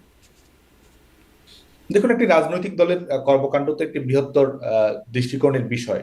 তো সংগঠনগুলো সবসময় একটা ধরনের প্রচেষ্টা থাকে গণমুখী থাকার, কিংবা সময়ের সঙ্গে আপ টু ডেট থাকার, কিংবা কোনো বিষয়ে থাকলে সংশোধনমূলক প্রক্রিয়া গ্রহণ করার। এটি তো একটি সংগঠনের জন্য একটি ধারাবাহিক প্রক্রিয়া। আর এই সরকার উৎখাতকে কেন্দ্র করে সার্বিক বিষয় আপনি যেটি বলছেন, সেটি তো আপনার একটি নিজস্ব মতামত থাকবেই। সংগঠনের নিজস্ব মতামত তো রয়েছে, আমাদের নিজস্ব অবজারভেশন রয়েছে। সেই লক্ষ্যেই তো বাংলাদেশ ছাত্রলীগ এই বিষয়টিকে সার্বিকভাবে দেখবে। আর বাংলাদেশ ছাত্রলীগের পক্ষ থেকে যদি আমরা বলি, সেটি হচ্ছে যে আমরা বাংলাদেশের ছাত্র সমাজকে অভিনন্দন জানাই, শিক্ষার্থীদেরকে অভিনন্দন জানাই। শিক্ষার্থীদের প্রতিবাদের যে স্পিরিট রয়েছে, তাদের যে দৃঢ়তা রয়েছে, যে কোনো অন্যায় অবিচারের বিরুদ্ধে রুখে দেওয়ার যে প্রচেষ্টা তাদের রয়েছে, তাদেরকে আমরা সালাম জানাই। এবং শিক্ষার্থীদের কাছ থেকে শেখার ক্ষেত্রে বাংলাদেশ ছাত্রলীগ কোনো কার্পণ্য নেই। শিক্ষার্থীদের কাছ থেকে শিক্ষার্থীদের কোনো আমাদের কোনো বিষয়কে কেন্দ্র করে শিক্ষার্থীদের অভিমান, অভিযোগ সেটির আলোকে বাংলাদেশ ছাত্রলীগ সবসময় তাদের কর্মকাণ্ডে এক ধরনের পরিশুদ্ধি, এক ধরনের আরো ইতিবাচক বাতাবরণ নিয়ে আসার জন্য ছাত্রলীগের প্রচেষ্টা সবসময় অব্যাহত থাকবে। আমরা যেটি নিয়ে সচেতন সেটি হচ্ছে যারা সহিংসতা পরিচালনা করেছে, যারা শিক্ষার্থীদেরকে ব্যবহার করেছে, যারা শিক্ষার্থীদের লাশ ফেলেছে, আমরা দৃঢ়ভাবে বিশ্বাস করি যারা এই ফৌজদারি অপরাধগুলোর সঙ্গে যারা সম্পৃক্ত এবং যারা পলিটিক্যাল গ্রুপ হিসেবে আওয়ামী লীগ নেতাকর্মীদের উপর, ছাত্রলীগের নেতাকর্মীদের উপর যারা হত্যাযজ্ঞ পরিচালনা করেছে, আইন শৃঙ্খলা রক্ষাকারী বাহিনীর সদস্যদের উপর আক্রমণ করেছে, আমাদের সাম্প্রদায়িক যে সম্প্রীতির পরিবেশ ছিল সেটিকে যারা বিনষ্ট করার চেষ্টা করেছে, এবং শিক্ষার্থীরা তো কোটা সংস্কার চেয়েছে, শিক্ষার্থীদের এই এক ধরনের, শিক্ষার্থীরা সবসময় গণতান্ত্রিক সরকারের উপরই বাংলাদেশের ছাত্র সমাজ বিশ্বাস রেখেছে, শিক্ষার্থীদের ঘাড়ে বন্দুক রেখে আজকে যারা অগণতান্ত্রিক সরকার চাপিয়ে দিয়েছে তাদের বিরুদ্ধে বাংলাদেশ ছাত্রলীগের যে সংগ্রাম সেটি অব্যাহত থাকবে। কিন্তু সাধারণ শিক্ষার্থী যারা রয়েছে আমরা সুস্পষ্টভাবে বলছি, যারা আন্দোলনে অংশগ্রহণ করেছে বাংলাদেশ ছাত্রলীগের পক্ষ থেকে তাদেরকে আমরা অভিনন্দন জানাই, সালাম জানাই, এবং আমরা মনে করি যে আমাদের গণতন্ত্র পুনরুদ্ধারের সংগ্রামে এই শিক্ষার্থীরাই সামনে থেকে নেতৃত্ব প্রদান অনেক করবে। ধন্যবাদ সাদ্দাম হোসেন, আপনি আপনার বক্তব্য দিয়েছেন। আপনার এই বক্তব্য মানে দেশের সাধারণ ছাত্ররা বা ছাত্রলীগের দেশে যারা কর্মীরা আছে তারা কিভাবে নেয়, দেশের মানুষ কিভাবে নেয়, সেটি নিশ্চয়ই তাদের উপরে। অনেক ধন্যবাদ সাদ্দাম, আপনি অনেকটা সময় দিয়েছেন আমাকে, ধন্যবাদ যুক্ত হওয়ার জন্য। ধন্যবাদ।